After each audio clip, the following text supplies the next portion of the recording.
నమస్తే, welcome to meta news. ఇక మ్యాటర్లోకి వస్తే మాజీ మంత్రి వైఎస్ వివేకానంద రెడ్డి హత్య కేసు దర్యాప్తు మిస్టరీగానే మిగిలిపోతుంది. ఈ కేసు దర్యాప్తు ఎప్పుడు పూర్తవుతుంది, ఎవరికి శిక్ష పడుతుంది అనేదే ఒక $1 మిలియన్ ప్రశ్నగా మిగులుతోంది. అసలు ఈ కేసులో ఏం జరుగుతుందో సిబిఐ కూడా చెప్పలేకపోతుంది. దారుణంగా హత్యకు గురైన మాజీ మంత్రి వైఎస్ వివేకానంద రెడ్డి హత్య కేసులో సిబిఐ దర్యాప్తు 6 ఏళ్లుగా నడకన సాగుతుంది. దీని వెనక అనేక రాజకీయ కారణాలు, ఒత్తిళ్లు ఉన్నాయనేది ఒక బహిరంగ రహస్యం. ఈ కేసు విషయంలో సుప్రీంకోర్టు సైతం అక్షంతలు వేసినా సిబిఐ మాత్రం తన పనితీరును మార్చుకోలేదు. ఈ నేపథ్యంలో తన తండ్రి హంతకులకు శిక్ష పడేలా చేసేందుకు తీవ్ర ప్రయత్నాలు చేస్తున్న సునీతారెడ్డి తెలంగాణ హైకోర్టును కూడా ఆశ్రయించారు. తనకు ఎన్ని ఒత్తిళ్లు వచ్చినా తన తండ్రిని దారుణంగా హతమార్చిన వారిని అంతు చూస్తానంటున్నారు సునీత. సిబిఐ కోర్టులో నడకన జరుగుతున్న సిబిఐ విచారణను 6 నెలల్లోగా పూర్తి చేసేలా సిబిఐకి ఆదేశాలు ఇవ్వాలని కోరుతూ సునీతారెడ్డి తెలంగాణ హైకోర్టులో పిటిషన్ దాఖలు చేయటం కీలక పరిణామంగా చెప్తున్నారు. తన తండ్రి హత్య కేసులో సిబిఐ రోజువారీ విచారణ చేసేలా ఆదేశాలు ఇవ్వాలని ఆమె కోరారు. 4 ఏళ్లుగా ఈ కేసును సిబిఐ కోర్టు విచారిస్తున్నా ఎలాంటి పురోగతి లేకపోవడాన్ని ఆమె హైకోర్టు దృష్టికి తెచ్చారు. దీంతో తెలంగాణ హైకోర్టు సునీతారెడ్డి పిటిషన్ను విచారణకు స్వీకరించింది. సునీతారెడ్డి పిటిషన్లో సిబిఐని ప్రతివాదిగా చేర్చడంతో ఒక ప్రాధాన్యత అయితే ఏర్పడింది. గతంలో హైకోర్టుకి వెళ్ళి మరి ఈ కేసులో సిబిఐ దర్యాప్తు ఆదేశాలు తెచ్చుకున్న సునీతారెడ్డి ఇప్పుడు అదే సిబిఐని ఈ కేసులో ప్రతివాదిగా చేరుస్తూ హైకోర్టులో పిటిషన్ దాఖలు చేయటం చర్చనీయాంశం అవుతుంది. ఈ కేసులో సిబిఐ సహా 6 నిందితుల్ని ప్రతివాదులుగా చేర్చి సునీత లాయర్ వీరికి నోటీసులు ఇచ్చేందుకు హైకోర్టు అనుమతించింది. అలాగే ఈ కేసు విచారణను 4 వారాలకు వాయిదా వేసింది. సునీత పిటిషన్ విషయం కాసేపు పక్కన పెడితే వివేక కేసులో A2గా ఉన్న సునీల్ యాదవ్ కూడా అప్రూవర్గా మారిపోతాడనే వార్తలు అయితే ఇప్పుడు హల్చల్ చేస్తున్నాయి. వివేకానంద రెడ్డి హత్య ఎందుకు జరిగింది, ఈ హత్యకు కుట్ర పన్నింది ఎవరు అన్న విషయాలు తనకు పూర్తిగా తెలుసునని, అవన్నీ కోర్టులో చెప్పేస్తానని సునీల్ యాదవ్ ఒక బాంబు పేల్చాడు.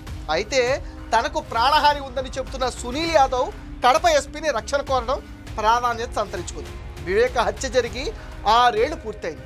ఈ కేసులో 6 కీలక సాక్షులు అనుమానాస్పదంగా మరణించడం కలకలం రేపుతుంది. ఇదే సమయంలో తనకు ప్రాణహాని ఉందంటూ నిందితుడు అప్రూవర్గా మారిన సాక్షి దస్తగిరి చెప్తున్నాడు.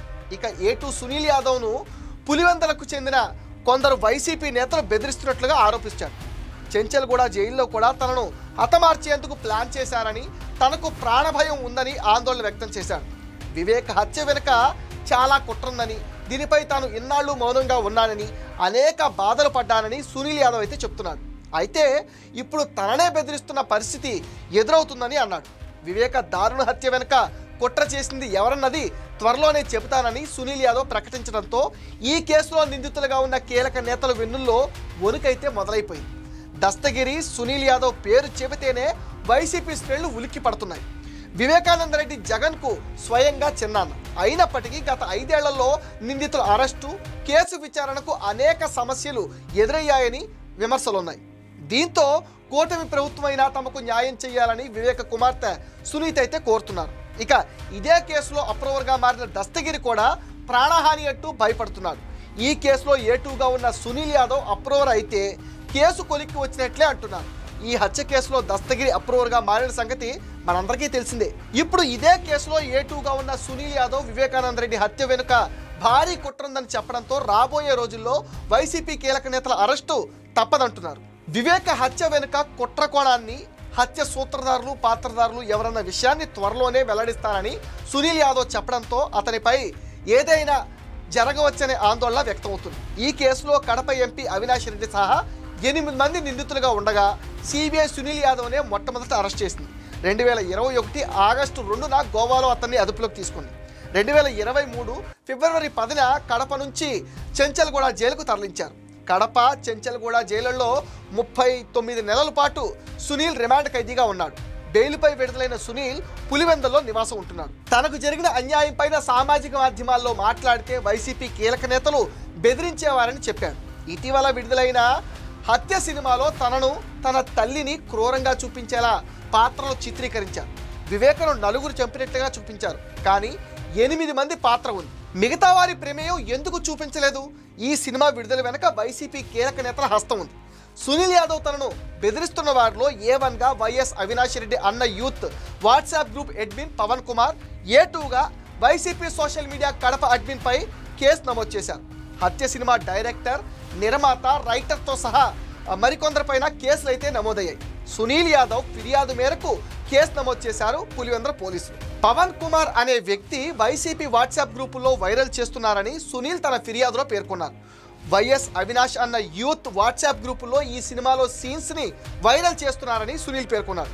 కొందరు తన ఇంటి వద్ద అనుమానాస్పదంగా తిరుగుతున్నారని సునీల్ కుమార్ యాదవ్ ఫిర్యాదు చేయడంతో బిఎన్ఎస్ ఐటీ యాక్ట్ 67 సెక్షన్ కింద కేసు అయితే నమోదు చేశారు. తాజాగా సునీల్ యాదవ్ ఫిర్యాదుతో అతని ఇంటి వద్ద పోలీసులు టికెట్ ఏర్పాటు చేశారు. సునీల్ యాదవ్ అప్రూవర్ అయితే ఎంపీ అవినాష్ రెడ్డి, అతని తండ్రి భాస్కర్ రెడ్డి, ఇతర నిందితులకు కౌంట్ డౌన్ స్టార్ట్ అయినట్టే అని రాజకీయ విశ్లేషకులు అయితే భావిస్తున్నారు. ఇది మెటా న్యూస్ అప్డేట్. ఈ వీడియోపై మీ విలువైన ఒపీనియన్ని కామెంట్ సెక్షన్లో పోస్ట్ చేయడం మర్చిపోద్దు. మీరు ఇచ్చే కామెంట్స్తో మరిన్ని ఇంట్రెస్టింగ్ వీడియోస్ మీకు అందిస్తాం. అండ్ మీరేం చేయాలో మీకు తెలుసుగా, ఈ వీడియోస్ని లైక్ చేయండి, షేర్ చేయండి, మెటా న్యూస్ని సపోర్ట్ చేయండి, సబ్స్క్రైబ్ చేయండి.